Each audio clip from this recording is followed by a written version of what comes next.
כל המתרחצים, נא להישאר בימין, זה הרבה יותר בטוח.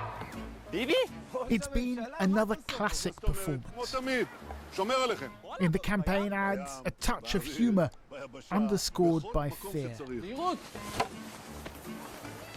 צריך להיות מוכן לכל תרחיש.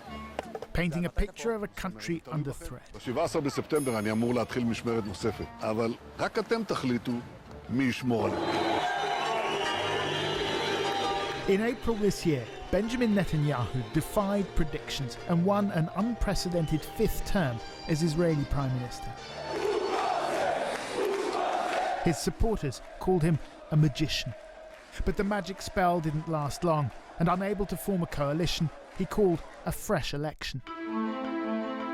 Today was essentially a referendum on Bibi, the nickname Israelis use for the most successful and most polarizing politician in a generation. The campaign was very aggressive on his side. He's very charismatic. Netanyahu has a huge and an amazing ability to persuade people to follow him. He's been the dominant force in Israeli politics for a decade. The first prime minister to be born in the state of Israel, and now its longest-serving leader, outstripping David Ben-Gurion, the country's founding father. Benjamin Netanyahu epitomizes Israel's historical political shift from left to right.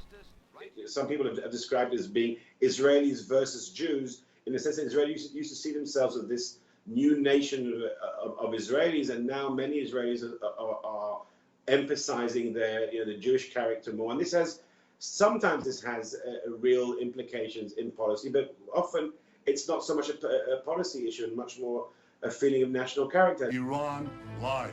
From Iran's nuclear ambitions to talk of peace with the Palestinians, Mr. Netanyahu's pitch to his electorate has always been, "I will keep you safe." In 2014, in response to rocket attacks from inside Gaza, he ordered a military campaign that left more than 2,100 Palestinians dead, most of them civilians, according to the UN. 67 Israeli soldiers and 6 civilians lost their lives as well. The United States supported Israel in the conflict, but Netanyahu's relationship with President Obama was fraught. But in the new American president, Netanyahu has found not only an ally, but a kindred spirit. You know, when Trump won the election and I was covering the 2016 campaign, I noticed how many of the things that Trump is doing is from the Netanyahu's textbook. Bashing reporters, bashing the media, claiming the media is out to get them, witch hunt, the entire lefty establishment is out to get him. All of those things were already done, and we were kind of used to them.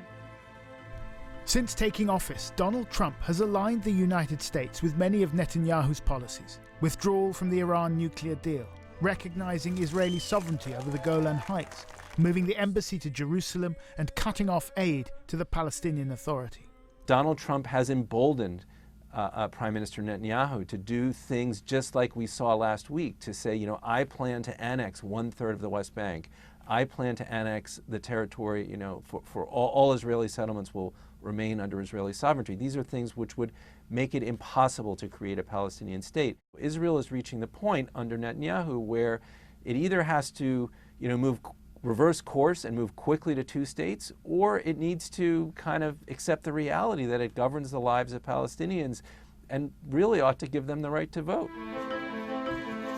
There is personal jeopardy here for Mr. Netanyahu too. He faces corruption charges, which he denies. Some believe this whole election is about nothing more than seeing off an indictment. The things he's been saying in the last few days about possibly annexing parts of the West Bank have been mainly campaign promises, this red meat that he's throwing to his right-wing base. Netanyahu is trying to make this a referendum about himself, and if his coalition wins tonight, he will immediately say, well, the nation has basically exonerated, so these frivolous claims that the police and the state prosecution are pursuing against me, they should be brushed away. Exit polls tonight suggest a close contest, with Mr. Netanyahu trailing his main challenger, perhaps by a single seat. But don't write Bibi off just yet. The magician may still have some tricks up his sleeve.